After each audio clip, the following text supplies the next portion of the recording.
Audio Jungle. ಒಂದು ಕುಟುಂಬಕ್ಕೆ ಆ ಕುಟುಂಬದ ಮುಖ್ಯಸ್ಥ ಎಷ್ಟು ಮುಖ್ಯನೋ ಹಾಗೆಯೇ ಒಂದು ಕಾಲೇಜಿಗೆ ಪ್ರಾಂಶುಪಾಲರು ಕೂಡ ಅಷ್ಟೇ ಮುಖ್ಯವಾಗಿರ್ತದೆ.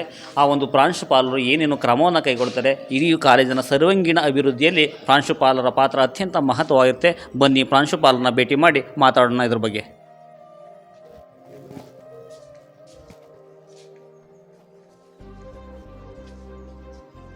ಸರ್ ನಮಸ್ತೆ ಸರ್.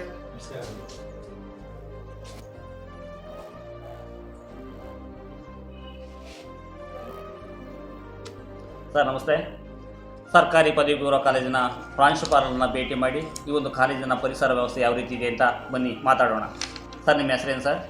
ನಮ್ಮ ಹೆಸರು ಮಹೇಶ್ HS ಅಂದ್ಬಿಟ್ಟು. ಸರ್ ಈ ಕಾಲೇಜಲ್ಲಿ ಯಾವ ಹುದ್ದೆಯನ್ನು ನಿರ್ವಹಿಸ್ತಿದೆ ಸರ್ ನೀವು?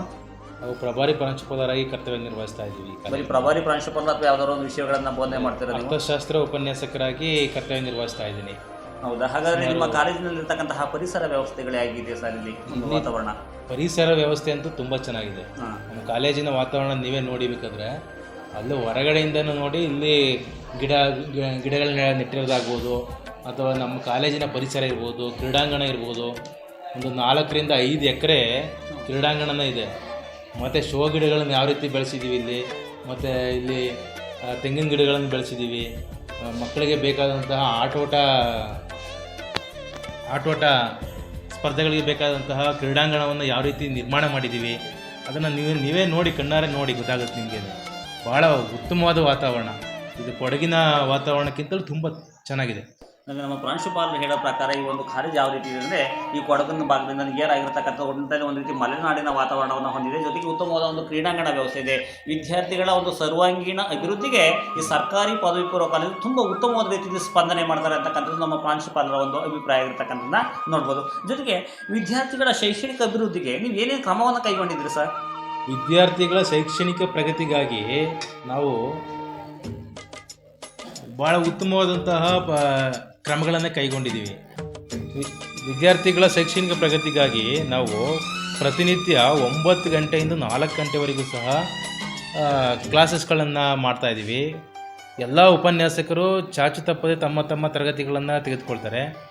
ಮತ್ತು ಇಲ್ಲಿರ್ತಕ್ಕಂತಹ ಉಪನ್ಯಾಸಕರು ಭಾಳ ನುರಿತ ಉಪನ್ಯಾಸಕರು, 10ರಿಂದ 12 ವರ್ಷ ಸರ್ವಿಸ್ ಇರ್ತಕ್ಕಂತಹ ಉಪನ್ಯಾಸಕರು ನಮ್ಮಲ್ಲಿ ಇರ್ತಕ್ಕಂಥದ್ದು. ಇಲ್ಲಿ ತಮ್ಮ ವಿಷಯವಾರು ಫಲಿತಾಂಶವನ್ನು ತೆಗೆದುಕೊಂಡ್ರೆ ಎಲ್ಲ ವಿಷಯದಲ್ಲೂ ಸಹ ಕನ್ನಡ ಆಗ್ಬೋದು, ಇಂಗ್ಲೀಷ್ ಆಗ್ಬೋದು, ಹಿಸ್ಟ್ರಿ ಆಗ್ಬೋದು, ಎಕನಾಮಿಕ್ಸ್ ಆಗ್ಬೋದು, ಅಥವಾ ವ್ಯವಹಾರ ಅಧ್ಯಯನ, ಲೆಕ್ಕಶಾಸ್ತ್ರ, ಎಲ್ಲ ವಿಷಯಗಳಲ್ಲೂ ಸಹ 100ಕ್ಕೆ 100ರಷ್ಟು ಫಲಿತಾಂಶವನ್ನು ನಮ್ಮ ಉಪನ್ಯಾಸಕರು ತಂದುಕೊಟ್ಟಿದ್ದಾರೆ. ಅದೇ ರೀತಿ ಇಲ್ಲಿನ ವಿದ್ಯಾರ್ಥಿಗಳು ಸಹ ನಮ್ಮ ಒಂದು ಪಾಠ ಪ್ರವಚನಗಳಿಗೆ ಸ್ಪಂದಿಸುವ ಮೂಲಕ ನಮ್ಮ ಕಾಲೇಜಿಗೆ ಉತ್ತಮವಾದಂಥ ಫಲಿತಾಂಶವನ್ನು ತಂದುಕೊಟ್ಟಿದ್ದಾರೆ. ನಾವು ಪ್ರಾಂಶುಪಾಲರು ಹೇಳಿದ ಮಾತಂತೆ ನೋಡಿದಂತಹ ಸಂದರ್ಭದಲ್ಲಿ ವಿದ್ಯಾರ್ಥಿಗಳಿಗೆ ಒಂದು ಸರ್ವಾಂಗೀಣ ಅಭಿವೃದ್ಧಿಗೆ ಬೇಕಾಗಿರ್ತಕ್ಕಂತಹ ಕ್ರೀಡಾ ಚಟುವಟಿಕೆಗಳಾಗಿರ್ಬೋದು, ಅವರಿಗೆ ವಿಶೇಷ ತರಗತಿಗಳಾಗಿರ್ಬೋದು, ಅಥವಾ ಸಂಜೆ 3 ಗಂಟೆ ಮೇಲೆ ಗುಂಪು ಅಧ್ಯಯನ ಮಾಡ್ತಕ್ಕಂಥದ್ದು ತುಂಬ ಅಚ್ಚುಕಟ್ಟಾಗಿ ಮಾಡ್ತಾರೆ ಅಂತಕ್ಕಂಥದ್ದು ಗಮನಿಸ್ಬೋದಾಗಿದೆ. ಜೊತೆಗೆ ಈ ಹಿಂದೆ ನಿಮ್ಮ ಕಾಲೇಜಿನಲ್ಲಿ ಯಾವ ರೀತಿ ಫಲಿತಾಂಶ ಬಂದಿದೆ ಸರ್? ನಮ್ಮ ಕಾಲೇಜಿನಲ್ಲಿ ಫಲಿತಾಂಶ ಇಡೀ ಅರ್ಕಲಗೂಡು ತಾಲೂಕಿನಲ್ಲಿ 2ನೇ ಸ್ಥಾನದಲ್ಲಿ ಇರ್ತಕ್ಕಂಥದ್ದು. ಫಲಿತಾಂಶದಲ್ಲಿ 2ನೇ ಸ್ಥಾನದಲ್ಲಿದೆ ನಮ್ಮ ಕಾಲೇಜು. ಸರ್ಕಾರಿ ಕಾಲೇಜುಗಳಲ್ಲಿ ನಮ್ಮ ಕಾಲೇಜು 2ನೇ ಸ್ಥಾನದಲ್ಲಿದೆ. ಅತಿ ಹೆಚ್ಚು ಅಂಕಗಳನ್ನು ಗಳಿಸುವ ಮುಖಾಂತರ ನಮ್ಮ ಕಾಲೇಜಿನ ವಿದ್ಯಾರ್ಥಿಗಳು ಮುಖ್ಯಮಂತ್ರಿಗಳಿಂದ ಬಹುಮಾನವನ್ನು ಸ್ವೀಕರಿಸಿದ್ದಾರೆ. ಹಾಗಾಗಿ ಸಾಂಸ್ಕೃತಿಕ ಚಟುವಟಿಕೆಗಳು ಸಹ ಭಾಗವಹಿಸುವ ಮುಖಾಂತರ ಜಿಲ್ಲಾ ಮಟ್ಟದಲ್ಲಿ, ತಾಲೂಕು ಮಟ್ಟದಲ್ಲಿ ತಮ್ಮ ಪ್ರತಿಭೆಯನ್ನು ಪ್ರದರ್ಶನ ಮಾಡಿ ಅವರು ಬಹುಮಾನವನ್ನು ಗಳಿಸಿರ್ತಕ್ಕಂಥದ್ದು ಸಹ ನಿದರ್ಶನಗಳು ಇದೆ. ನಾವು ನಮ್ಮ ಪ್ರಾಂಶುಪಾಲರು ಹೇಳೋ ಮಾತು ಪ್ರಕಾರ ನಮ್ಮ ಕಾಲೇಜಿನಲ್ಲಿರ್ತಕ್ಕಂಥ ಸರ್ಕಾರಿ ಪದವಿ ಪೂರ್ವ ಕಾಲೇಜು ಸಿದ್ದಗೇಟ್ನಲ್ಲಿರ್ತಕ್ಕಂತಹ ವಿದ್ಯಾರ್ಥಿಗಳು ಹೆಚ್ಚು ಅಂಕವನ್ನು ಗಳಿಸಿ ಮುಖ್ಯಮಂತ್ರಿಗಳಿಂದ ಪ್ರಶಸ್ತಿ ಪುರಸ್ಕಾರಗಳನ್ನು ಸ್ವೀಕಾರ ಮಾಡಿರ್ತಕ್ಕಂಥ ನಮ್ಮೆಲ್ಲರೂ ಕೂಡ ಕಂಡುಬರ್ತಕ್ಕಂತಹ ವಿಚಾರಗಳು. ಜೊತೆಗೆ ನೀವು ಯಾವ ರೀತಿ ಪಠ್ಯೇತರ ಚಟುವಟಿಕೆಗಳನ್ನು ಹಮ್ಮಿಕೊಳ್ತೀರಿ ಸರ್? ಕಾಲೇಜಿನಲ್ಲಿ ಪಠ್ಯೇತರ ಚಟುವಟಿಕೆಗಳ ಬಗ್ಗೆ ಇಲ್ಲ, ಸುತ್ತಮುತ್ತ ಇರತಕ್ಕಂತಹ ಗ್ರಾಮದವರೆಲ್ಲರೂ ಹೇಳೋದು ಹೆಂಗಂದರೆ ವಿದ್ಯಾರ್ಥಿಗಳು ಸ್ಪೋರ್ಟ್ಸಲ್ಲಿ ತುಂಬ ಅಚೀವ್ಮೆಂಟ್ ಮಾಡೋರೆ ಅಂತಾರೆ. ಅದು ಹೇಗೆ ಸಾಧ್ಯ ಸರ್? ಈ ಒಂದು ಗ್ರಾಮೀಣ ಭಾಗದಲ್ಲಿರ್ತಕ್ಕಂತಹ ವಿದ್ಯಾರ್ಥಿಗಳು ಇಷ್ಟೆಲ್ಲ ಅಚೀವ್ಮೆಂಟ್ ಮಾಡಲಿಕ್ಕೆ ನಿಮ್ಮ ಪ್ರೋತ್ಸಾಹ ಅಥವಾ ಹೇಗೆ ಸಾಧ್ಯ ಆಗ್ತದೆ ಸರ್ ಅದು? ನಮ್ಮಲ್ಲಿ ವಿದ್ಯಾರ್ಥಿಗಳು ಕ್ರೀಡಾ ಚಟುವಟಿಕೆಗಳಲ್ಲಿ ಅಚೀವ್ಮೆಂಟ್ ಮಾಡಲಿಕ್ಕೆ ಮೊದಲನೇ ಕಾರಣ ಏನು ಅಂತಂದರೆ, ನಮ್ಮಲ್ಲಿರ್ತಕ್ಕಂತಹ ಆಟದ ಮೈದಾನ. ಯಾವುದೇ ಒಬ್ಬ ವಿದ್ಯಾರ್ಥಿ ಕ್ರೀಡಾ ಚಟುವಟಿಕೆಗಳಲ್ಲಿ ಉತ್ತಮವಾದ ಪ್ರದರ್ಶನವನ್ನು ಕೊಡಬೇಕು ಅಂತಂದರೆ ಒಂದು ಆಟದ ಮೈದಾನ ಇರಬೇಕು, ಮತ್ತು ಇನ್ನೊಂದು ಅವ್ರಿಗೆ ತರಬೇತಿ ಕೊಡ್ತಕ್ಕಂಥದ್ದಕ್ಕೆ ಒಬ್ಬರು ದೈಹಿಕ ಶಿಕ್ಷಕರು ಬೇಕು. ನಮ್ಮಲ್ಲಿರ್ತಕ್ಕಂಥ ಉಪನ್ಯಾಸಕರೇ ಮುತುವರ್ಜಿಯಿಂದ ಬಹಳ ಕಾಳಜಿಯನ್ನು ವಹಿಸಿ ಮಕ್ಕಳ ಹಿತದೃಷ್ಟಿಯಿಂದ ಅವ್ರಿಗೆ ವಾಲಿಬಾಲ್ನಲ್ಲಿ ಕೋಚಿಂಗ್ ಕೊಡ್ತಕ್ಕಂಥದ್ದು ಇರ್ಬೋದು, ರನ್ನಿಂಗಲ್ಲಿ ಕೋಚಿಂಗ್ ಕೊಡ್ತಕ್ಕಂಥದ್ದು ಕಬಡ್ಡಿನಲ್ಲಿ ಕೋಚಿಂಗ್ ಕೊಡ್ತಕ್ಕಂಥದ್ದು ಮತ್ತು ಖೋಖೋನಲ್ಲಿ ಕೋಚಿಂಗ್ ಕೊಡ್ತಕ್ಕಂಥದ್ದು ಇರ್ಬೋದು. ವಿಷಯವಾರು ಉಪನ್ಯಾಸಕರು ಬೋಧನೆ ಮಾಡುವುದನ್ನು ಜೊತೆಗೆ ಈ ಕ್ರೀಡಾ ಚಟುವಟಿಕೆಗಳಲ್ಲೂ ಸಹ ತರಬೇತಿಯನ್ನು ನೀಡ್ತಾ ಮಕ್ಕಳ ಸರ್ವಾಂಗೀಣ ಅಭಿವೃದ್ಧಿಗೆ ಇವರು ಪಾತ್ರವನ್ನು ವಹಿಸ್ತಾ ಇದ್ದಾರೆ. ನಮ್ಮಲ್ಲಿ ತಾಲೂಕು ಮಟ್ಟದಲ್ಲಿ ಸುಮಾರು 17 ಕ್ರೀಡೆಗಳಲ್ಲಿ ಪ್ರಥಮ ಸ್ಥಾನವನ್ನು ಗಳಿಸಿದ್ದಾರೆ. ಮತ್ತು ಜಿಲ್ಲಾ ಮಟ್ಟದಲ್ಲೂ ಸಹ ವಿದ್ಯಾರ್ಥಿಗಳು ಭಾಗವಹಿಸಿ ಅಲ್ಲೂ ಸಹ 3 ವಿದ್ಯಾರ್ಥಿಗಳು ರನ್ನಿಂಗ್ ರೇಸಲ್ಲಿ ಪ್ರಥಮ ಸ್ಥಾನವನ್ನು ಗಳಿಸಿ ರಾಜ್ಯ ಮಟ್ಟವನ್ನು ಸಹ ಪ್ರತಿನಿಧಿಸಿದ್ದಾರೆ. ರಾಜ್ಯ ಮಟ್ಟದಲ್ಲೂ ಸಹ ದ್ವಿತೀಯ ಸ್ಥಾನವನ್ನು ಗಳಿಸಿದ್ದಾರೆ. ಹೀಗೆ ಕ್ರೀಡಾ ಚಟುವಟಿಕೆಗಳಲ್ಲಿ ನಮ್ಮ ಕಾಲೇಜನ್ನು ರಾಜ್ಯ ಮಟ್ಟದಲ್ಲಿ ಪ್ರತಿನಿಧಿಸಿದಂತಹ ಕೀರ್ತಿ ನಮ್ಮ ವಿದ್ಯಾರ್ಥಿಗಳಿಗೆ ಮತ್ತು ನಮ್ಮ ಉಪನ್ಯಾಸಕರಿಗೆ ಸಲ್ಲುತ್ತದೆ. ನೋಡಿ, ನಮ್ಮ ಪ್ರಾಂಶುಪಾಲರು ಹೇಳೋ ಪ್ರಕಾರ ಈ ಒಂದು ಕ್ರೀಡೆಗಳಲ್ಲಿ ಅಚೀವ್ಮೆಂಟ್ ಮಾಡಲಿಕ್ಕೆ ಇಲ್ಲಿರ್ತಕ್ಕಂತಹ ಉಪನ್ಯಾಸಕರು ಜೊತೆಗೆ ಪ್ರಾಂಶುಪಾಲರು ಹೆಚ್ಚಿನ ಮುತುವರ್ಜಿಯನ್ನು ವಹಿಸಿ, ಸರ್ಕಾರಿ ಕಾಲೇಜಾದರೂ ಕೂಡ ವಿದ್ಯಾರ್ಥಿಗಳಿಗೆ ಹೆಚ್ಚಿನ ಮುತುವರ್ಜಿ ವಹಿಸಿ ಕ್ರೀಡಾ ಚಟುವಟಿಕೆಗಳಿಗೆ ಭಾಗವಹಿಸಲಿಕ್ಕೆ ತುಂಬ ಸಹಕಾರಿಯಾಗಿದೆ ಅಂತ ಹೇಳಲಿಕ್ಕೆ ಸಾಧ್ಯ ಇದೆ. ಜೊತೆಗೆ ವಿದ್ಯಾರ್ಥಿಗಳು ಈ ಒಂದು ಕಾಲೇಜಿಗೆ ಬರಲಿಕ್ಕೆ ಯಾವ ರೀತಿ ಒಂದು ಸಾರಿಗೆ ವ್ಯವಸ್ಥೆ ಇದೆ ಸರ್ ಇಲ್ಲಿ? ನಮ್ಮಲ್ಲಿ ಸಾರಿಗೆ ವ್ಯವಸ್ಥೆಗೆ ಏನು ಕೊರತೆ ಇಲ್ಲ ಬಿಡಿ. ಸಾರಿಗೆ ವ್ಯವಸ್ಥೆ ಕೊರತೆ ಇಲ್ಲ. ಯಾವ ರೀತಿ ಸಾರಿಗೆ ಸಂಪರ್ಕ ವ್ಯವಸ್ಥೆ? ಸಾರಿಗೆ ಸಂಪರ್ಕ ವ್ಯವಸ್ಥೆ ಅಂತೂ ತುಂಬ ಚೆನ್ನಾಗಿದೆ. ನಮ್ಮಲ್ಲಿ ರಾಜ್ಯ ಹೆದ್ದಾರಿ ಇರೋದ್ರಿಂದ ಕೊಣನೂರು ಕಡೆಯಿಂದ ಬರ್ತಕ್ಕಂಥವ್ರಿಗೆ ಏನು ಪ್ರತಿ ನಿಮಿಷಕ್ಕೂ ಸಹ ಬಸ್ಗಳಿದೆ. 5-5 ನಿಮಿಷಕ್ಕೂ ಒಂದು ಬಸ್ ಇದೆ. ಈ ಕಡೆ ಕುಶಾಲನಗರ ಕಡೆಯಿಂದ ಬರ್ತೀರಾ, ಅಲ್ಲೂ ಸಹ 5-5 ನಿಮಿಷಕ್ಕೂ ಒಂದು ಬಸ್ಗಳು ಹೋಗ್ತಾ ಇರ್ತದೆ. ಬಸ್ ಇಳಿದು ಏನೋ ಒಂದು 50 ಮೀಟ್ರ್ ಅಷ್ಟೇ ನಮ್ಮ ಕಾಲೇಜು. ಬಸ್ ಇಳಿದು ಬರ್ತಾ ಇರ್ಬೋದು. ಈ ಶೀಗೋಡ್ ಕಡೆಯಿಂದ ಬರ್ತಕ್ಕಂಥ ಮಕ್ಕಳಿಗೆ ವಾಕಬಲ್ ಡಿಸ್ಟೆನ್ಸು, ಆರಾಮಾಗಿ ನಡ್ಕೊಂಬರ್ಬೋದು. ಮತ್ತು ಈ ಕಡೆ ಸರ್ಗೂರು ಕಡೆಯಿಂದ ಬರ್ತಕ್ಕಂಥ ಮಕ್ಕಳಿಗೆ ಭಾಳ ಅನುಕೂಲ ಇದೆ. ಅವರು ಸಹ ಭಾಳ ಹತ್ತಿರವಾದಂತಹ ನಿಯರ್ ಪ್ಲೇಸು, ಅವರು ಸಹ ನಡ್ಕೊಂಡು ಆರಾಮಾಗಿ ಬಂದು ಬರ್ಬೋದು. ದೊಡ್ಡಬೊಮ್ಮನಹಳ್ಳಿಯಿಂದ ಬರ್ಬೋದು ನಮ್ಮ ಕಾಲೇಜ್ಗೆ. ಹೊಳೆನೂರಿಂದ ಬರ್ಬೋದು, ಬಸ್ಸಿ ವ್ಯವಸ್ಥೆ ಇದೆ ಹೊಳೆನೂರಿಂದ ಬರಲಿಕ್ಕೆ. ಕಾಡ್ನೂರಿಂದ ಬರ್ಬೋದು, ಮರಿಯಾನಗರದಿಂದ ಬರ್ಬೋದು, ಬನ್ನೂರಿಂದ ಬರ್ಬೋದು. ಹೀಗೆ ಎಲ್ಲ ಕಡೆಯಿಂದಲೂ ಸಹ ವಿದ್ಯಾರ್ಥಿಗಳು ನಮ್ಮ ಕಾಲೇಜಿಗೆ ಬರಲಿಕ್ಕೆ ಉತ್ತಮವಾದಂತಹ ಸಾರಿಗೆ ವ್ಯವಸ್ಥೆ ಇದೆ, ರಸ್ತೆ ವ್ಯವಸ್ಥೆ ಇದೆ.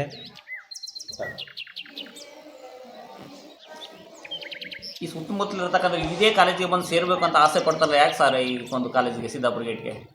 ಸುತ್ತಮುತ್ತಲಿರ್ತಕ್ಕಂಥ ವಿದ್ಯಾರ್ಥಿಗಳು ನಮ್ಮ ಕಾಲೇಜಿಗೆ ಬಂದು ಸೇರ್ಲಿಕ್ಕೆ ಕಾರಣ ಏನು ಅಂತಂದರೆ, ಇಲ್ಲಿರ್ತಕ್ಕಂಥ ನುರಿತ ಉಪನ್ಯಾಸಕರು ಇವರು ಬಹಳ ಸೃಜನಾತ್ಮಕವಾಗಿ ಪಾಠವನ್ನು ಬೋಧಿಸೋದಲ್ಲದೆ ಅವರ ಪಠ್ಯೇತರ ಚಟುವಟಿಕೆಗಳಲ್ಲೂ ಸಹ ಅವರಿಗೆ ಬೆಂಬಲವಾಗಿ ಬೆನ್ನೆಲುಬಾಗಿ ನಿಲ್ತಾರೆ. ಅವರಿಗೆ ಯಾವ ರೀತಿಯಲ್ಲಿ ಅವ್ರಿಗೆ ಪಾಠವನ್ನು ಹೇಳ್ಕೊಡ್ಬೇಕು. ಈಗ ಒಬ್ಬ ವಿದ್ಯಾರ್ಥಿ ಕಲಿಕೆಯಲ್ಲಿ ಹಿಂದುಳಿದಿರ್ತಾನೆ, ಅವ್ನಿಗೆ ಏನೂ ಬರ್ತಾ ಇರೋದಿಲ್ಲ, ಅಂಥ ವಿದ್ಯಾರ್ಥಿಗೆ ಯಾವ ರೀತಿ ಹೇಳ್ಕೊಡ್ಬೇಕು, ಮತ್ತು ಡಿಸ್ಟಿಂಕ್ಷನ್ ಬರ್ತಕ್ಕಂಥ ವಿದ್ಯಾರ್ಥಿಗಳಿಗೆ ಯಾವ ರೀತಿ ಹೇಳ್ಕೊಡ್ಬೇಕು. ಇದು ಎಲ್ಲ ರೀತಿಯಾದಂತಹ ಸೃಜನಶೀಲ ಉಪನ್ಯಾಸಕರು ನಮ್ಮಲ್ಲಿ ಇರೋದ್ರಿಂದ ಎಲ್ಲ ವಿದ್ಯಾರ್ಥಿಗಳು ನಮ್ಮ ಕಾಲೇಜೇ ಬೇಕು ಅಂತ ಆಯ್ಕೆ ಮಾಡಿಕೊಂಡು ಬರ್ತಾಯಿದ್ದಾರೆ. ನೋಡಿ, ಒಟ್ಟಾರೆಯಾಗಿ ಸರ್ಕಾರಿ ಪದವಿ ಪೂರ್ವ ಕಾಲೇಜಿನ ಪ್ರಾಂಶುಪಾಲರಾದ HS ಮಹೇಶ್ ಅವರನ್ನು ಭೇಟಿ ಮಾಡಿದ ನಂತರ ಈ ಒಂದು ಕಾಲೇಜಿನಲ್ಲಿ ವಿದ್ಯಾರ್ಥಿಗಳ ಸರ್ವಾಂಗೀಣ ಅಭಿವೃದ್ಧಿಗೆ ಏನೇನು ಬೇಕು, ಇಲ್ಲಿರ್ತಕ್ಕಂತಹ ಪರಿಸರ ವ್ಯವಸ್ಥೆ ಇರ್ಬೋದು, ಅಥವಾ ಪಠ್ಯೇತರ ಚಟುವಟಿಕೆಗೆ ಕಾಲೇಜಿಗೆ ನಡೀತಕ್ಕಂತಹ ಒಂದು ಕ್ರೀಡಾ ಚಟುವಟಿಕೆಗಳಿರ್ಬೋದು, ಅಥವಾ ವಿದ್ಯಾರ್ಥಿಗಳನ್ನು ಶೈಕ್ಷಣಿಕ ಪ್ರವಾಸ ಕೈಗೊಳ್ಳಲಿರ್ಬೋದು, ಎಲ್ಲ ಉಪನ್ಯಾಸಕರು ಕೂಡ ಈ ಒಂದು ಚಟುವಟಿಕೆಗಳಲ್ಲಿ ಸಂಪೂರ್ಣವಾಗಿ ಭಾಗವಹಿಸ್ತಾರೆ. ಜೊತೆಗೆ ಅತ್ಯುತ್ತಮವಾದ ಬೆನ್ನೆಲುಬು ಆಗಿರ್ತಕ್ಕಂಥದ್ದು ಯಾರಪ್ಪ ಅಂದರೆ ಕಾಲೇಜಿನ ಪ್ರಭಾರಿ ಪ್ರಾಂಶುಪಾಲರಾಗಿರ್ತಕ್ಕಂತಹ ಮಹೇಶ್ HS ರವರು ಈ ಒಂದು ಕಾಲೇಜಿಗೆ ಸಂಪೂರ್ಣವಾಗಿ ಬೆಂಬಲವಾಗಿ ನಿಂತು ಎಲ್ಲ ಕಾಲೇಜಿನ ಮುನ್ನಡೆಸ್ತಕ್ಕಂತಹ ಕೆಲಸವನ್ನು ಮಾಡ್ತಾರೆ. ಎಲ್ಲರೂ ಕೂಡ ತುಂಬ ಹೃದಯದ ವಿದ್ಯಾರ್ಥಿಗಳ ಒಂದು ಪಠ್ಯೇತರ ಚಟುವಟಿಕೆಯಾದಂತಹ ಶೈಕ್ಷಣಿಕ ಪ್ರವಾಸವನ್ನು ಕರ್ಕೊಂಡು ಹೋಗಿದ್ರಲ್ಲ, ಆ ಒಂದು ಶೈಕ್ಷಣಿಕ ಪ್ರವಾಸದ ಅನುಭವವನ್ನು ಹೇಳ್ತೀರಾ ಸರ್? ಖಂಡಿತ ಹೇಳ್ತೀವಿ. ನಮ್ಮಲ್ಲಿ ಶೈಕ್ಷಣಿಕ ಪ್ರವಾಸ ಪ್ರತಿ ವರ್ಷ ಶೈಕ್ಷಣಿಕ ಪ್ರವಾಸವನ್ನು ಕೈಗೊಳ್ತಾ ಇರ್ತೀವಿ. ಶೈಕ್ಷಣಿಕ ಪ್ರವಾಸ ಅಂತೂ ತುಂಬ ಅದ್ಭುತವಾಗಿತ್ತು ಬಿಡಿ. ಯಾವ ಸ್ಥಳಗಳಿಗೆ ಹೋಗಿದ್ರಿ ಸರ್ ನೀವು ಶೈಕ್ಷಣಿಕ ಪ್ರವಾಸವನ್ನು? ನಾವು ಈ ಕಡೆ ಜೋಗ ಜಲಪಾತ, ಕುವೆಂಪು ಮನೆ, ಮತ್ತು ಅಲ್ಲಿ ಇನ್ನೊಂದು ಮಣಿಪಾಲು, ಉಡುಪಿ, ಮಣಿಪಾಲು, ಮಂಗಳೂರು ಎಲ್ಲ ಕಡೆ ಹೋಗಿದ್ದು. ಸೆಂಟ್ ಮೇರೀಸ್ ಐಲ್ಯಾಂಡಲ್ಲಂತೂ ಮಕ್ಕಳು ತುಂಬ ಎಂಜಾಯ್ ಮಾಡಿದ್ರು.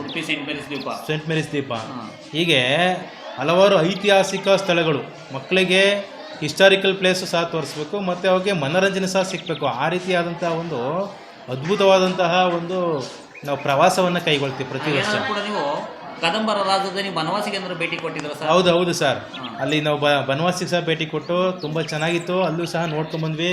ಮಕ್ಕಳಿಗೆಲ್ಲ ಅದ್ರ ಬಗ್ಗೆ ಅರಿವನ್ನು ಸಹ ಮೂಡಿಸಿ, ನಮ್ಮ ಇತಿಹಾಸ ಉಪನ್ಯಾಸಕರು ಎಲ್ಲ ಮಕ್ಕಳಿಗೂ ಸಹ ಅದ್ರ ಬಗ್ಗೆ ಅರಿವನ್ನು ಸಹ ಮೂಡಿಸಿದ್ರು. ಧಾರ್ಮಿಕ ಕೇಂದ್ರಗಳಿಗೆ ಏನಾದ್ರು ಭೇಟಿ ಕೊಟ್ಟಿದ್ರ ಸರ್? ಧರ್ಮಸ್ಥಳ, ಉಡುಪಿ? ಹೌದು ಸರ್, ಅಲ್ಲಿ ಧರ್ಮಸ್ಥಳಕ್ಕೂ ಸಹ ಹೋಗಿದ್ದೋ, ಉಡುಪಿಗೆ ಹೋಗಿದ್ದೋ, ಈಗ ಅಲ್ಲಿ ಧರ್ಮಸ್ಥಳದಲ್ಲಿ ಮಂಜುನಾಥ ದರ್ಶನ ಮಾಡಿದೋ. ಈ ರೀತಿ ಧಾರ್ಮಿಕ ಕೇಂದ್ರಗಳು, ಐತಿಹಾಸಿಕ ಸ್ಥಳಗಳಿರ್ಬೋದು, ಮತ್ತು ಈ ನಮ್ಮ ಕವಿಶೈಲ ಎಲ್ಲ ಕಡೆ ಹೋಗಿ ನಾವು ಮಕ್ಕಳಿಗೂ ಸಹ ಎಂಜಾಯ್ಮೆಂಟು ಸಹ ಕೊಟ್ಟು ಮತ್ತು ಅವರಿಗೆ ಮಾಹಿತಿಯನ್ನು ಸಹ ಕೊಟ್ಟಿದ್ದೀವಿ sir. Thank you sir, thank you. Sir, ಕಾಲೇಜಿಗೆ ದ್ವಿತೀಯ PUC ವಿದ್ಯಾರ್ಥಿಗಳು ಹೋಗ್ತಾರೆ. ದ್ವಿತೀಯ PUC ಹೆಚ್ಚು ಕಡಿಮೆ ಮುಗಿದ ತಕ್ಷಣ ವಿದ್ಯಾರ್ಥಿಗಳಿಗೆ ಒಂದು 18 ವರ್ಷ ಕಂಪ್ಲೀಟ್ ಆಗುತ್ತೆ. ಆನಂತರ ವಿದ್ಯಾರ್ಥಿಗಳಿಗೆ ಏನಾದರೂ ಕೂಡ ಇಲ್ಲಿ ದ್ವಿತೀಯ PUC ಓದಬೇಕಾದ್ರೆ ಉದ್ಯೋಗ ತರಬೇತಿ ಏನಾದರೂ ಕೊಡುವಂತಹ ಸಾಧ್ಯತೆಗಳಿದೆಯಾ ಸರ್ ಕಾಲೇಜ್ಗಳಲ್ಲಿ? ಖಂಡಿತ ಇದೆ. ನಮ್ಮ ಕಾಲೇಜಲ್ಲಿ ಸ್ಪರ್ಧಾತ್ಮಕ ಪರೀಕ್ಷೆಗಳಿಗೆ ಪ್ರತಿನಿತ್ಯ 1 ಗಂಟೆ ಕಾಲ ನಾವು ಬೋಧನೆಯನ್ನು ಮಾಡ್ತೀವಿ. ಇಲ್ಲಿನ ವಿದ್ಯಾರ್ಥಿಗಳು, ನಮ್ಮ ಕಾಲೇಜಿನಲ್ಲಿ ಓದಿರ್ತಕ್ಕಂಥ ವಿದ್ಯಾರ್ಥಿಗಳು ಓದಿ ಅದೇ ನಿರುದ್ಯೋಗಿಗಳಾಗಿ ಉಳಿಬಾರ್ದು. ಅದಕ್ಕೋಸ್ಕರ ಅವ್ರಿಗೆ ಸ್ಪರ್ಧಾತ್ಮಕ ಪರೀಕ್ಷೆಗಳಿಗೆ ತರಬೇತಿಯನ್ನು ನೀಡ್ತಾ ಇದ್ದೀವಿ. ನುರಿತ ಉಪನ್ಯಾಸಕರಿಂದ ಹೊರಗಡೆಯಿಂದ ರಿಸೋರ್ಸ್ ಪರ್ಸನ್ನ ಕರೆಸಿ ನಾವಿಲ್ಲಿ ಬೋಧನೆಯನ್ನು, ಸ್ಪರ್ಧಾತ್ಮಕ ಪರೀಕ್ಷೆಗಳಿಗೆ ತರಬೇತಿಯನ್ನು ಕೊಡ್ತಾ ಇದ್ದೀವಿ. ಮತ್ತು ಅದಕ್ಕೆ ಬೇಕಾದಂತಹ ಮೆಟೀರಿಯಲ್ಸ್ ಏನಿದೆ, ನೋಟ್ಸ್ ಏನಿದೆ, ಅದನ್ನೆಲ್ಲವೂ ಸಹ ನಾವು ಉಚಿತವಾಗಿ ಮಕ್ಕಳಿಗೆ ನೀಡ್ತಾ ಇದ್ವಿ. ಬುಕ್ಸ್ಗಳೇನು ಬೇಕು ಅದಕ್ಕೆ, ಈಗ ಒಂದು ಪೊಲೀಸ್ ಇರ್ಬೋದು, ಡಿಸ್ಟ್ರಿಕ್ಟ್ ರಿಸರ್ವ್ ಪೊಲೀಸ್ ಇರ್ಬೋದು, PC ಇರ್ಬೋದು, ಪೋಸ್ಟಲ್ ಅಸಿಸ್ಟೆಂಟ್ ಇರ್ಬೋದು, SDA ಇರ್ಬೋದು, FDA ಇರ್ಬೋದು, PSI ಇರ್ಬೋದು, KS ಇರ್ಬೋದು, ಇದೆಲ್ಲ ಸ್ಪರ್ಧಾತ್ಮಕ ಪರೀಕ್ಷೆಗಳಿಗೆ ಅನುಕೂಲವಾಗುವ ರೀತಿಯಲ್ಲಿ ಮಕ್ಕಳಿಗೆ ಈಗಲಿಂದಲೇ ಆ ಸ್ಪರ್ಧಾತ್ಮಕ ಪರೀಕ್ಷೆಯ ಜ್ಞಾನವನ್ನು ನೀಡುವ ಉದ್ದೇಶದಿಂದ ಅವ್ರಿಗೆ ಸ್ಪರ್ಧಾತ್ಮಕ ಪರೀಕ್ಷೆಗಳಿಗೆ ತರಬೇತಿಯನ್ನು ನೀಡ್ತಾ ಇದ್ದೀವಿ. ಜೊತೆಗೆ ಈ ಒಂದು ಯುಗವನ್ನು ಕಂಪ್ಯೂಟರ್ ಯುಗ ಅಂತಲೇ ಕರೀತಾರೆ. ಇವತ್ತು ಪ್ರತಿಯೊಬ್ಬ ವಿದ್ಯಾರ್ಥಿಗಳಿಗೂ ಕೂಡ ಕಂಪ್ಯೂಟರ್ ತರಬೇತಿ ಅಂತಕ್ಕಂಥದ್ದು ತುಂಬ ಅವಶ್ಯಕವಾಗಿರ್ತಕ್ಕಂಥ. ಹಾಗೆ ಏನಾದರೂ ಕಂಪ್ಯೂಟರ್ ತರಬೇತಿಯನ್ನು ಕೊಡ್ತಿದ್ದೀರಾ ಸರ್ ಕಾಲೇಜುಗಳಲ್ಲಿ? ಹೌದು ಸರ್, ಖಂಡಿತವಾಗಿಯೂ ನಾವು ಕಂಪ್ಯೂಟರ್ ತರಬೇತಿಯನ್ನು ನೀಡ್ತಾ ಇದ್ದೀವಿ. ಯಾವ ರೀತಿ ನೀಡ್ತಾ ಇದ್ದೀವಿ ಅಂತಂದರೆ, ಕಿಯೋನಿಕ್ಸ್ ಅವರು ನಮ್ಮ ಕಾಲೇಜ್ಗೆ ಬಂದು ಇಲ್ಲಿನ ವಿದ್ಯಾರ್ಥಿಗಳಿಗೆ ಉಚಿತವಾಗಿ ಕಂಪ್ಯೂಟರ್ ತರಬೇತಿಯನ್ನು ಕೊಡ್ತಾರೆ. ಇಲ್ಲಿ 3 ತಿಂಗಳ ಒಂದು ಉಚಿತ ಕಂಪ್ಯೂಟರ್ ತರಬೇತಿ ವ್ಯವಸ್ಥೆಯನ್ನು ಸಹ ನಾವು ಕಲ್ಪಿಸ್ಕೊಟ್ಟಿದ್ದೀವಿ ಮಕ್ಕಳಿಗೆ. ಯಾಕೆ ಅಂತಂದರೆ, ಆ ಕಂಪ್ಯೂಟರು ಜ್ಞಾನ ಒಂದು ಇದ್ದರೆ ಮಕ್ಕಳು ಯಾವ ರೀತಿಯಾದರೂ ಸಹ ಅವರ ಜೀವನವನ್ನು ಅವರು ರೂಢಿಸ್ಕೋಬೋದು, ಅವರ ಬದುಕನ್ನು ಅವರು ರೂಢಿಸ್ಕೋಬೋದು. ಹಾಗಾಗಿ ಈಗಿನ ಒಂದು ವಿದ್ಯುನ್ಮಾನ ಲೋಕದಲ್ಲಿ ಬದುಕಬೇಕು ಅಂತಂದರೆ ಅವ್ರಿಗೆ ಕಂಪ್ಯೂಟರ್ ಜ್ಞಾನ ಬೇಕು. ಅದಕ್ಕೋಸ್ಕರ ಅವ್ರಿಗೆ ಒಂದು 3 ತಿಂಗಳ ಕಾಲ ಅವ್ರಿಗೆ ಕಂಪ್ಯೂಟರ್ ತರಬೇತಿಯನ್ನು ಕೊಡ್ತಾ ಇದ್ದೀವಿ, ಕಿಯೋನಿಕ್ಸ್ ಅವರ ಒಂದು ಸಹಕಾರದೊಂದಿಗೆ. ಸರ್, ಅವ್ರಿಗೆ ಸರ್ಟಿಫಿಕೇಟ್ ಏನಾದರೂ ವ್ಯವಸ್ಥೆ ಮಾಡಿರ್ತಾರೆ ಸರ್? ಸರ್ಟಿಫಿಕೇಟ್ ಖಂಡಿತವಾಗಿಯೂ ಸಹ ಸರ್ಟಿಫಿಕೇಟ್ ವ್ಯವಸ್ಥೆ ಇದೆ ಅವ್ರಿಗೆ. ಸರ್ಕಾರದಿಂದ ರೆಕಗ್ನೈಸ್ ಆಗ್ತಕ್ಕಂತಹ ಒಂದು ಸಂಸ್ಥೆ ಕಿಯೋನಿಕ್ಸಿಂದ ಅವ್ರಿಗೆ ಒಂದು ಸರ್ಟಿಫಿಕೇಟನ್ನು ಸಹ ಕೊಡ್ತೀವಿ. ಅದನ್ನು ತಗೊಂಡೋಗಿ ಅವ್ರು ಬೇಕಾದ್ರೆ ಬೇರೆ ಕಡೆ ಎಲ್ಲಾದರೂ ಸಹ ಉದ್ಯೋಗವನ್ನು ಗಿಟ್ಟಿಸ್ಕೊಳ್ಳೋದಕ್ಕೆ ಅವಕಾಶ ಇದೆ.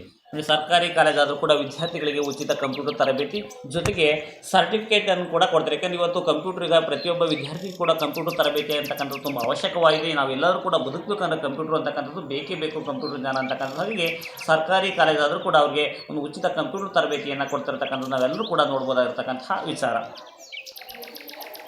ಸರ್, ಈ ಕಾಲೇಜಿನಲ್ಲಿರ್ತಕ್ಕಂತಹ ದ್ವಿತೀಯ PUC ವಿದ್ಯಾರ್ಥಿಗಳಿಗೆ ವಾರ್ಷಿಕ ಪರೀಕ್ಷೆ ಎದುರಾಗ್ತಿದೆ. ಆ ವಾರ್ಷಿಕ ಪರೀಕ್ಷೆಗೆ ವಿದ್ಯಾರ್ಥಿಗಳನ್ನು ನೀವು ಯಾವ ರೀತಿ ತಯಾರಿ ನಡೆಸ್ತಾ ಇದ್ದೀರಿ ಸರ್? ವಾರ್ಷಿಕ ಪರೀಕ್ಷೆ 2025 ಮಾರ್ಚ್ 2025 ಮಾರ್ಚ್ 1ರಿಂದ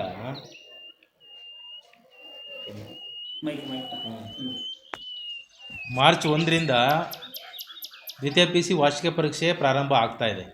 ಇದಕ್ಕಾಗಿ ಮಕ್ಕಳು ಡಿಸ್ಟಿಂಕ್ಷನ್ ಬರಲಿಕ್ಕೆ ಏನು ಅವ್ರಿಗೆ ಸಿದ್ಧತೆಯನ್ನು ಮಾಡಿಕೊಡ್ಬೇಕು, ಅವ್ರಿಗೆ ಯಾವ ರೀತಿ ಬರೆಯಲಿಕ್ಕೆ ಒಂದು ಐಡಿಯಾಸನ್ನು ಕೊಡಬೇಕು, ಅದನ್ನು ಸಹ ಎಲ್ಲ ಉಪನ್ಯಾಸಕರು ವಿಷಯವಾರು ಅವ್ರಿಗೆ ನೀಡಲಾಗಿದೆ.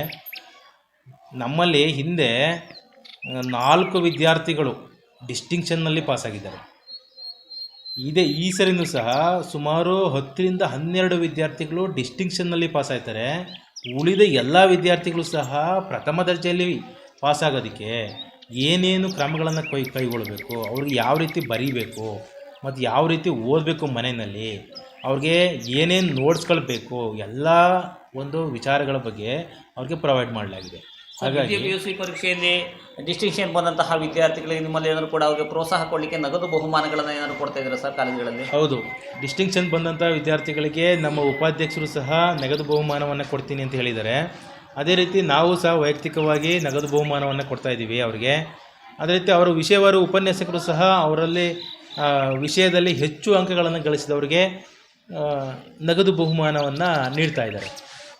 ಹಾಗಾಗಿ ಈ ಮೂಲಕ ವಿದ್ಯಾರ್ಥಿಗಳಿಗೆ ಅತಿ ಹೆಚ್ಚು ಅಂಕಗಳನ್ನು ಗಳಿಸೋದಕ್ಕೆ ಪ್ರೋತ್ಸಾಹವನ್ನು ವಿದ್ಯಾರ್ಥಿಗಳು ಮತ್ತು ವಿದ್ಯಾರ್ಥಿ ಪೋಷಕರು, ಪ್ರಾಂಶುಪಾಲರು, ಉಪನ್ಯಾಸಕರು ಹಾಗೂ ನಮ್ಮ CDC ಉಪಾಧ್ಯಕ್ಷರು ಎಲ್ಲರೂ ಸಹ ಪ್ರೋತ್ಸಾಹವನ್ನು ನೀಡುವ ಮೂಲಕ ವಿದ್ಯಾರ್ಥಿಗಳ ಫಲಿತಾಂಶವನ್ನು ಉನ್ನತೀಕರಣಗೊಳಿಸೋದಕ್ಕೆ ಪ್ರಯತ್ನ ಮಾಡ್ತಾಯಿದ್ದೀವಿ. ಸರ್, ನಿಮ್ಮ ಕಾಲೇಜಿನಲ್ಲಿ ವಿದ್ಯಾರ್ಥಿಗಳು ಸಂಜೆ 4:15 ತನಕ ಇರ್ತಾರೆ. 4:15 ಮೇಲೆ ಮನೆಗೆ ಹೋಗ್ತಾರಲ್ಲ, ಮನೆಗೆ ಹೋದಾಗ ಯಾವ ರೀತಿ ವಿದ್ಯಾರ್ಥಿಗಳು ಓದ್ತಾವ್ರೆ ಅಂತ ತಿಳ್ಕೊಳ್ಳಿಕ್ಕೆ ಏನಾದ್ರು ಕೂಡ ಒಂದು ವ್ಯವಸ್ಥೆಯನ್ನು ಮಾಡ್ಕೊಂಡಿದ್ದೀರಾ ಸರ್? ಖಂಡಿತವಾಗಿಯೂ ನಾವು ಅದ್ರ ಬಗ್ಗೆ ಕಾಳಜಿಯನ್ನು ವಹಿಸಿ ಎಲ್ಲ ವಿದ್ಯಾರ್ಥಿಗಳನ್ನು ಸಹ ಒಬ್ಬೊಬ್ಬ ಉಪನ್ಯಾಸಕರಿಗೆ 5 ರಿಂದ 6 ವಿದ್ಯಾರ್ಥಿಗಳನ್ನು ನೇಮಕ ಮಾಡಿದ್ದೀವಿ. ಅವರು ಏನು ಮಾಡ್ತಾರೆ ಅಂತಂದರೆ ಮನೆಯಲ್ಲಿ ಆ ವಿದ್ಯಾರ್ಥಿಗಳು ಓದ್ತಾ ಇದ್ದಾರಾ ಇಲ್ವಾ, ಮತ್ತು ಬೆಳಿಗ್ಗೆ 5 ಗಂಟೆಗೆ ಏಳ್ಸೋದಕ್ಕೆ ಅವ್ರಿಗೆ ಫೋನ್ ಮಾಡ್ತಾರೆ.